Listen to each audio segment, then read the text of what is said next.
Hello everyone, I'm Daniel Steele and I'm your instructor of SPPH 538. I'm coming to you from the traditional, ancestral, and unceded territory of the Musqueam people. In this lecture, I'm going to discuss environmental health and rights of nature, and this will cover the crib reading from week 8. All right, so begin with a little bit of deja vu all over again. In the crib reading, one of the things it describes is New Zealand's or Aotearoa's Resource Management Act. And that's essentially just a law in New Zealand that governs how decisions are made about natural resources, like if a company wants to build a mine or they want to cut down a bunch of trees for lumber and things like that. And this law does have provisions for the role that Maori, the indigenous people in New Zealand, would have. So this is quoting from the crib article. Under Part 2 of the RMA, the Resource Management Act, decision makers must recognize and provide for the relationship of Maori and their culture and traditions with their ancestral lands, water sites, wahi tapu, sacred sites, and other taonga treasures, have their particular regard for the kaiti kaikanga obligations to care, and take into account the principles of the treaty. That's the Treaty of Waitikanga, which is this foundational treaty in New Zealand, Aotearoa. But Cribb and colleagues go on to say, however, these do not amount to a right to veto, and it is enough that the decision maker has considered the treaty principles. Resource consents, that is, a permit for a company to, say, cut down trees, to open a mine, etc., may be and often are issued with inadequate or no consultation with Maori, and Maori water relationships, rights, and responsibilities are susceptible to being balanced out of existence alongside other water interests. Now, this should sound very familiar from what we talked about how things work in Canada in our class last week, where, for example, the Canadian government can grant a right to a company to say, build a mine or to cut down trees, etc., without consulting indigenous people whose land that may be, and then only later would there be some consultation process, and then it would still be up to the government to decide, how seriously they want to take any of that. They can just consider it, but there's no real decision-making role given in this case. So, and that's very similar here. This is sort of this consultation, advisory kind of role without a decision-making role. And so the Te Awa Tupua Act was an agreement made in 2017 between the government of Aotearoa, or New Zealand, which is often referred to just as we do here in Canada as the Crown in the reading, and the Whanganui-Iwi. And the Whanganui-Iwi just means the Maori communities in the Whanganui watershed. And so the key features of this act, number one, it replaced the Resource Management Act for the Whanganui watershed. Notice, not for the whole country of New Zealand, not for the entire country, but for this one issue, it did replace this act. It declares the Whanganui River and its tributaries to be a legal person, and it sets up a framework for river governance involving Maori, local government, industry, and community members. And it also specifies that these newly created governance groups should be guided by the values of Tupua Te Kawa, which I'll say a bit more on the next slide. So I want to note a few things about this right away. Number one, that this act wasn't limited to simply a sort of symbolic declaration of the Whanganui River and its tributaries being a legal person. It was also including this sort of creation of these new governance structures. And that's the main thing, actually, the Crib article wants to emphasize. The Crib article makes the point that, well, academic discussions of this act have tended to focus on the idea of legal personhood and whether it makes sense to think of a river or any other natural entity as a legal person. And there's all kinds of debates about that, or about whether it could be effective for a river or other natural entity to be declared a legal person. And they tend not to sort of focus on this governance side and what was actually involved in that. And according to Cribb and her colleagues in this paper, that's really where the most important things were happening. That's sort of where the action was, so to speak. Okay. So that's what we'll focus on here. So let's then look at this Tupua Te Kawa and what that was about. So in the reading, these are described as fundamental values that emphasize the living, integrated, and holistic nature of the river and acknowledge the responsibility of everyone with interests in the river to work collaboratively to further the river's health and well-being. Now, this should sound a bit familiar to us because we encountered similar ideas last week when we discussed the idea of relational views of nature, or the idea that nature should be viewed as this kind of living being with whom humans have a relationship that's sort of mutually beneficial, and that humans benefit from the natural entity like the river in this example, but at the same time the humans have a responsibility to the river to help maintain it so that it can be healthy, and therefore humans can enjoy its benefits. And so this is a similar idea, I think. And so let's look at a concrete example of how this went into practice. And there's two examples described in the readings. And so I'll look at this one example that was about the revitalization of this port in Whanganui. So Whanganui, in this case, is an actual town at the mouth of the Whanganui River. And that town had basically had that port as its sort of main economic driver for most of its existence, until the port basically became sort of obsolete because modern tankers, modern sort of ships sort of increased in size to such a point that this port was just too small for these giant ships that are sort of common today. And so this port sort of fell upon hard times, and if you see this picture here, it doesn't really look so great. This is sort of like the port before the revitalization.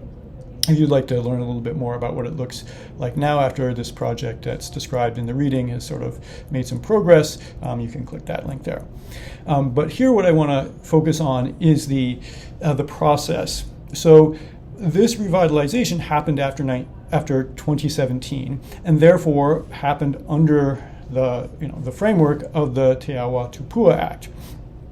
And so that meant this was going to be a context where the rules set out by this act were going to be followed through on.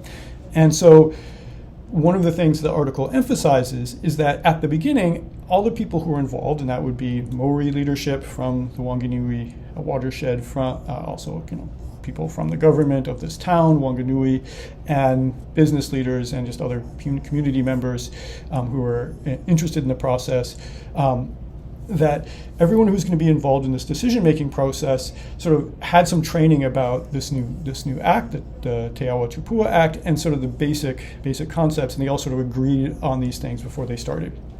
And in this box that's extracted from the article, here are the things they were agreeing to. So number one, this philosophical idea of the Whanganui River is recognized as this living, indivisible whole. So it's this being that has its own interests, its own values. It's something that can be healthy or unhealthy in its own right, and that there's this collective responsibility for everyone to work together to improve this. Secondly, that there would be leadership in this project by Maori leaders from the area, and that would be important. This is sort of on the third one, to ensure that these values of Tupua Te Kawa would be upheld in the process. Moreover, this process was going to be very collaborative. It was going to involve a wide group selection of community members, and their views were going to be sort of reflected in the planning activity. So it wasn't like a few people went off and made a plan and then they come back and tell everybody about it. It was from the beginning there would be different views, different stakeholders involved in this. And then all parties were committed to the ongoing abundance of the Te Awa Tupua, which basically is the Whanganui watershed, and to sort of see this as a step in improving its health and well-being, and also that of the people who were involved. Okay, so we think of side-by-side comparison between the Te Awa Tupua Act and the Resource Management Act of New Zealand that it was replacing. You can see some interesting contrasts. So first of all, the Te Awa Tupua Act sees the Whanganui River as this living whole. It's not just this resource as it would be seen over here on the other side. Here it would be just seen as a resource that you could exploit for economic gain. Here it's this sort of living being that has interests of its own that should be considered throughout the process. Secondly, and related to that, on the Te Awa Tupua Act side of things, you've got the aim is both improve the well-being of the river and improve the well-being of the people who live in the Whanganui watershed. And of course, improving the well-being of people involves improving the economy and making this port just a nicer place and maybe a place people can visit and things like that. So this economic development and the health of the river are seen as things that we can improve together. That's different from over here, where the idea is, okay, we're going to promote economic development and we'll try to make sure that harms to the environment aren't too big. We'll just try to mitigate those harms so they're not that bad. If we look over here again on the third line, the idea was to proactively elicit feedback and concerns from a variety of stakeholders and then incorporate them to the plan. So not make the plans and then just tell everybody here's what we did. That's different than the old way of doing things, where essentially you would have some key decision makers, like maybe there's a few people in government and there would be some company or something, and they would go off and come up with some big plan, and then they would have some info session where they tell people about it, and they wouldn't change much after that. And as described in the readings, not surprisingly, the Resource Management Act way of doing things would often lead to lawsuits where people would sue because they were unhappy with how the plans were made. And some of the government observers were just amazed that in this project, when it was done this way, they didn't get any lawsuits. All right, so structural change. So let's go back to structural change, which is something we talked about in some of our earlier classes. So remember, social structures are sort of features of societies that persist even as individuals change. Even individuals come and go, they retire, they move on, they're replaced, but these structures sort of stay in place. And these can be things like laws, regulatory systems, political systems, economic inequalities. Are all examples of these sort of structural features of society. And so structural racism then refers to social structures that systematically disadvantage members of racialized groups. And I think it's pretty clear that the Resource Management Act in New Zealand was an example of structural racism. It's clearly a system of environmental regulation that disadvantaged the interest of Maori communities and tended to advantage the interest of sort of corporations that wanted to extract natural resources for economic gain. And so when you have structural racism, then the thing you need to combat it, to change it, is structural change. That is to change the social structures. And so the Te Awa Tupua Act did that. It enacts structural change. It changes the structures. It changes the regulatory processes for the Whanganui watershed. Of course, it doesn't change it for all of New Zealand, but it changed it for this place. And an important feature of that is it not only changed the processes, but it also emphasizes changing the values behind those processes. There's new values that are explaining, why do we do things this way? Well, here are values behind it. And that's important. So if you think of the old process, the value clearly seemed to be to promote economic development through resource extraction. And you have different values that are in the new process about promoting both the well-being of the river and the watershed and of the people who live there. So I think I want to close by connecting these two ideas that came out in the reading by Cribbs and the reading by Ben Smith and Waters, and that is legal pluralism and two-eyed seeing. Legal pluralism is described in the Cribbs reading as acknowledging the existence of multiple intersecting systems of law in one place and time, such as the Crown Law and Maori law. And I think there's a straightforward connection between that and two-eyed seeing. Right? Here you have the idea that these changes brought about by the Te Awa Tupua Act aren't just to return things to what they would have been before the Europeans ever showed up in Aotearoa, but they're creating something new that involves elements of both of these things and has them exist in a more equitable and fair way. And I think that's a key idea if you think of two-eyed seeing. I think that's a very similar motivation.